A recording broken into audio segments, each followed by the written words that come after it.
দর্শক, চট্টগ্রামে মনোনয়নপত্র জমা দিচ্ছেন বিভিন্ন দলের মনোনীত প্রার্থীরা। বিভাগীয় কমিশনার কার্যালয়ে থেকে বিস্তারিত জানিয়েছেন আমাদের চট্টগ্রাম প্রতিনিধি মনিরুল ইসলাম পারভেজ। পারভেজ, কি জানাবেন? তারা আগে মনোনয়নপত্র গ্রহণ করেছিলেন, তারা জমা দিচ্ছেন। তো সকালে আমরা দেখেছি বিএনপি থেকে হেভিওয়েট প্রার্থী চট্টগ্রাম 5 আসনের উনি ব্যারিস্টার মীর হেলাল উনি মনোনয়নপত্র জমা দিয়েছেন এবং প্রাপ্তির স্বীকারপত্র উনি গ্রহণ করেছেন।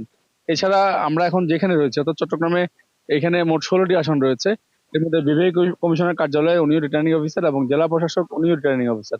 এবং সেই জায়গায় আমরা দেখেছি চট্টগ্রাম 4, 5, 8, 9 এবং 10 বিভাগীয় কমিশনার তিনি হচ্ছে যে ওখানকার 5টি আসনের উনি রিটার্নিং অফিসার।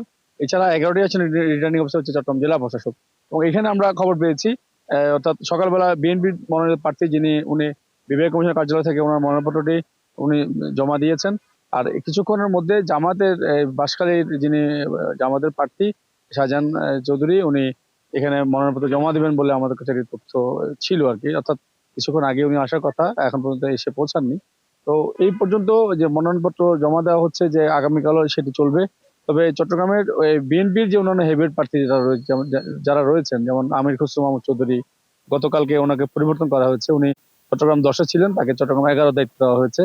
অর্থাৎ এবং আব্দুল আল নোমান ওনার ছেলে সাইদ আল নোমানকে চট্টগ্রাম 10-এ দেওয়া হয়েছে এবং চট্টগ্রামের 4-এ কাজী সালাউদ্দিনকে পরিবর্তন করে সেখানে আসলাম চৌধুরীকে দেওয়া হয়েছে। অর্থাৎ চট্টগ্রাম আমরা দেখেছি গতকালকে 3টি পরিবর্তন করা হয়েছে এবং 3জন প্রার্থী তারা নতুন ভাবে ওখানে মনোনয়ন অনেকে নিচ্ছেন, অনেকে জমা দিবেন। আর আজকে যদি বলছি যে আজকে বিএনপি হেভিওয়েট প্রার্থী একজন দিয়েছেন, আর যে আমাদের পক্ষ থেকে কিছুক্ষণের মধ্যে সাধারণ যদি দেওয়ার কথা রয়েছে। এছাড়াও এনসিপি থেকেও আমরা দেখেছি ফটিকছড়ি আসনের একজন উনি মনোনয়নপত্র জমা দিয়েছেন। এভাবে আসলে আমরা 292 জন যে বিভিন্ন দলের প্রার্থী ছিল তারা মনোনয়নপত্র নিয়েছিলেন। এর মধ্যে আজকে এ পর্যন্ত প্রায় 4-5 জনের মতো ওনারা মনোনয়নপত্র জমা দিয়েছেন। তো সব মিলে আসলে মনোনয়নপত্র গ্রহণ চলছে এবং সেটি আগামীকালও চলবে, সে ধরনের তথ্যই রয়েছে। এবং আপাতত জেলা প্রশাসক যে রিটার্নিং কার্যালয় এখান থেকে যে মনোনয়ন জমা নিয়ে আমার কাছে এতটুকুই রয়েছে।